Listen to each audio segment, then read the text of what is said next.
కేసీఆర్ గారిని కూర్చోబెట్టి సయోధ్య కుదిర్చే ప్రయత్నం చేస్తే ప్రాజెక్ట్ ఆపితే తప్ప వేరే విషయాలు మాట్లాడేది లేదని షరతు పెట్టింది కేసీఆర్.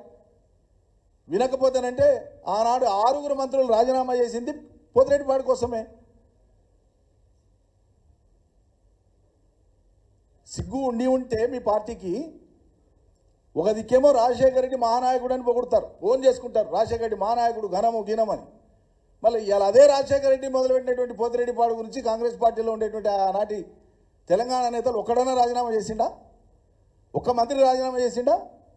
ఒక్క ఎమ్మెల్యే రాజీనామా చేసిండా? ఇది అక్రమమని రాజీనామా చేసింది టీఆర్ఎస్ కదా. మాట్లాడడానికి సిగ్గుగా ఉండాలి ఎవరైనా.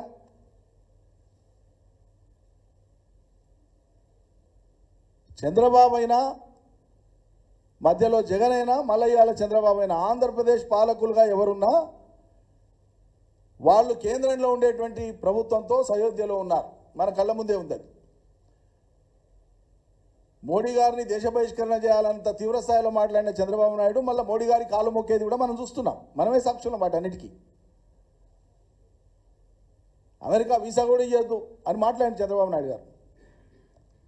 అమెరికా వీసా కూడా ఇవ్వలే చాలా ఏళ్ళు చంద్రబాబు ఆయనకి, నరేంద్ర మోడీ గారికి. అదంతా గతం. అంత విద్వేషపూరితంగా ఏహ్యాభావంతో వ్యతిరేకించినటువంటి చంద్రబాబు నాయుడు 2014లో మోడీ సంకల్నే ఉన్నాడు, మధ్యలో వదిలిపెట్టిండు, మళ్ళీ ఇప్పుడు మోడీ సంకల్న ఉన్నాడు. వాళ్ళు ఉండి కేంద్ర ప్రభుత్వం వాళ్ళకు సహకరించి మనకు అన్యాయం చేస్తూ ఆ నీళ్లు ఆంధ్రాకి పోతున్నాయి. ఇలా కాపాడే ప్రయత్నం చేయండి, మీరు సర్కారులో ఉన్నారని చెప్పినాం. ఆ పని చేయకుండా మీరు చేతగాలి, మీరు జగన్కి భోజనం పెట్టినరు. 2 రాష్ట్ర ప్రభుత్వాలు కూర్చొని మాట్లాడినప్పుడు అది సాంప్రదాయం, పద్ధతి కాదా, మర్యాద కదా, సంస్కారం కాదా? అంత మాత్రం చేత నీటి హక్కును వదులుకుంటారా ఎవరైనా? చర్చించడానికే కదా కూర్చున్నది.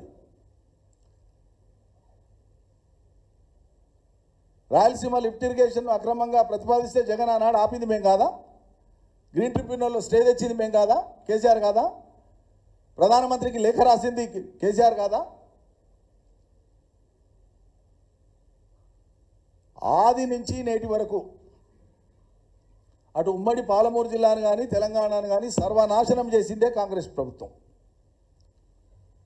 తెలంగాణ ప్రాంతం నుంచి ఉండేటువంటి కాంగ్రెస్ నేతలే ఆనాటి నుంచి ఈనాటి వరకు మాతృద్రోహానికి పాల్పడినటువంటి దుర్మార్గులు. ఈ ప్రాంత ప్రజలకు ఎనలేని తీరని అన్యాయం చేసిందే మీరు. పాలమూరును దత్తత తీసుకున్నా అని చెప్పినటువంటి చంద్రబాబు నాయుడు పరిహసించిండు పాలమూరును ప్రాజెక్టులు పూర్తి చేయక. ఆయన శిష్యుడిగా ఉండినటువంటి మీరు ఇలా చంద్రబాబు నాయుడు అంత సక్కగానే చేసిండు, రాజశేఖర రెడ్డి సక్కగానే చేసిండు, నీళ్ళు ఇచ్చిన కేసీఆర్ జడగొట్టిండని మాట్లాడుతున్నారు.